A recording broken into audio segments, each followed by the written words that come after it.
उसके बाद ना एक दिन वो बाहर निकलना भी बंद कर देती है घर से, उसे शर्म लगती है लोगों को देखकर।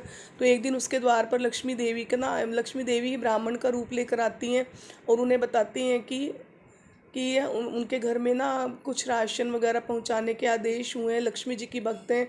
तो वे रास्ता बता के जाते हैं कि इस वैभव लक्ष्मी का व्रत करो और शास्त्रीय विधि के अकॉर्डिंग उद्यापन भी करो। तो वह शीला वैसे ही करती है। इस प्रकार की कथा है। उसके अच्छे दिन फिर से लौट आते हैं। अब मैं आरती करने के लिए खड़ी हो गई हूँ और सबसे पहले मैंने गणेश जी की आरती बोल लूँगी, क्योंकि वो मुझे ना वैसे भूलती है बीच में। अब मुझे 2-3 दिन से ही थोड़ा सा ध्यान में आई है, क्योंकि गणेश जी की आरती ना मैं देख कर पढ़ती हूँ, अब मुझे याद हो गई है। और लक्ष्मी जी की, उसके बाद लक्ष्मी जी की आरती पढ़ूंगी, उसके बाद मैं दुर्गा माता की आरती पढ़ूंगी और बजरंग बली की आरती करूंगी। उसके बाद ओम जय जगदीश हरे की आरती पढ़ूंगी, क्योंकि सभी आरतियों के बाद ही वो आरती गाई। 5 आरती गानी चाहिए एक समय में, वो ही गाती हूँ। और घंटी भी बजाते हैं लोग। कुछ लोग कहते हैं कि शाम की पूजा में ना घंटी नहीं बजाना चाहिए, लेकिन हम तो दोनों समय घंटी बजाते हैं।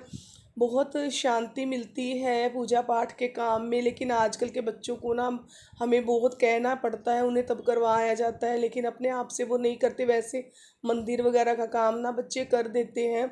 उन्हें अभी से संस्कार मिलने चाहिए। मंदिर में कुछ अर्पण करना है, पैसे अर्पण करते हैं, पवित्रता से रहते हैं, स्नान के बाद ही पूजा में जाना है। और कुछ भी ऐसा वैसा नहीं खाना कि हम मंदिर में ना जा सकें, भोग ना लगा सकें। तो इस चीज़ का हमेशा ध्यान रखना है। कई बार बच्चे कहीं कहीं से केक ले आते हैं ना, तो उनका कंफर्म नहीं होता। मैं फिर भी पूछती रहती हूँ, अंडे वाला तो नहीं है केक, लेकिन बच्चे ना बता देते हैं मम्मा अंडे वाला नहीं है, नॉर्मल केक है। फिर भी मैं इनको ना दिन में नहीं खाने देती। रात को खा के सो और सुबह स्नान करके फिर पाठ पूजा का काम करना है। दोनों बच्चे ना ध्यान रखते हैं इस चीज़ का। उनको पता है कि हमारे घर में ना ये रूल है, कोई भी चीज़ इस प्रकार की घर में एंट्री नहीं है।